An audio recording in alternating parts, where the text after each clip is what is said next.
Good morning, it's James. Hey, it's so good to see you this morning. Thank you for your time. Thank you for your energy. I'm deeply grateful to have the honor and the blessing of laying eyes on you. I do hope and pray that this message finds you and all the people that you love peaceful, thriving, and very, very well. So this morning's message is something I know that every single one of you is going to relate to and go, wow, do you have a solution for this? Because this is something, oh my gosh, almost every single day this happens to me. And it's a situation where maybe in your morning practice, whether it's meditation, prayer, yoga, taking a walk, anything that helps you connect with something greater than you, connect with God, the universe, help to give you a sense of peace and possibility. And you hold this experience so dear first thing in the morning. And then you say, oh my gosh, if I could keep this feeling post-meditation, post-yoga, post-connection with God, and actually carry into the day, my gosh, my life would transform. But all too often, I think we feel this wonderful sense of peace and possibility, a deep sense of purpose right after a spiritual practice, and then life happens. We get out in the world, something happens, someone says something, we read something, we see something, and all of a sudden, our spiritual practice feels like, where was that feeling? Where was that sense of confidence, that courage, that faith? Where did it go? Well, this is a practice that I've been working on, oh gosh, it's decades now. And it stems from a time when I was reading about Gandhi, who, as we know, when he was walking across India and doing his ahimsa work, which ahimsa means non-violence, peaceful, non-violent protest, we knew that he kind of kept his practice alive by doing something very, very profound and very, very simple. It was that he, as he walked through India and across India, through different towns, different communities, he was always under his breath saying, Ram, Ram, Ram, which is his God. And he felt that if he could continually recite Ram, Ram, or God, God, the universe, the light, love, love, love, he could keep his ahimsa practice going.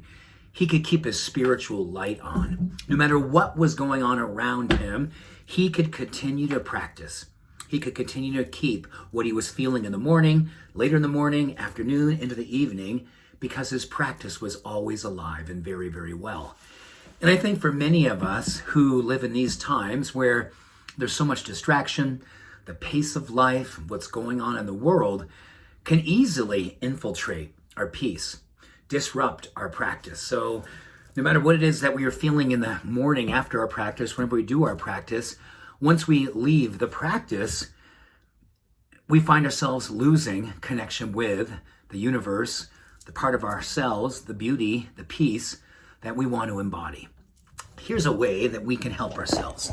So I started doing again this couple decades ago where I was feeling that same thing, like, wow, if I could keep this feeling going, if I could remember what I want to be standing for, remember how I want to show up. So here's the prop. It's a doorway. This goes out to the deck of the tree house. And like many of us, if not all of us, we're going through doors every single day. Sometimes, my goodness, I'll pass through 200-300 doorways or thresholds I will cross throughout the course of a day. And the key is giving yourself an opportunity to see the door as a prompt. This is a prompt. And every time I'm approaching a door, I have practiced to the degree that I seldom forget that when I'm getting ready to reach for the doorknob, I say to myself, what would love do now? What would love do now? And as I make my way into the next experience, another doorway, open up, walk through, what would love do now? And when I get to the other side of the door, when I cross that threshold, I do my very best to live the answer of what love does. I do my very best to walk into the next room, next environment, that next experience, under the influence of the desire to practice love, kindness, compassion, presence. And I can do this 300 times a day. And it really helps me to not forget who I am. Because I do believe in our spiritual practice, when we're feeling that great sense of enlightenment, that great sense of peace, possibility, and purpose, that is the truth of who we are. That is us living at the level of what our heart knows is true for us. And I think all of us would love not to forget how it is that we would love to be, because how we would love to be is truly who we are. What would love do now? I encourage you strongly, with all your heart, to think every time you pass over a threshold, every time you reach for a doorknob, every time you pass in a new environment, ask yourself, what would love do now? And then give yourself the beautiful blessing of crossing that threshold and living the answer of what love does. We do best under the influence of love. And the world right now would love to see more love. Have an awesome day. Much love. All blessings. Bye for now.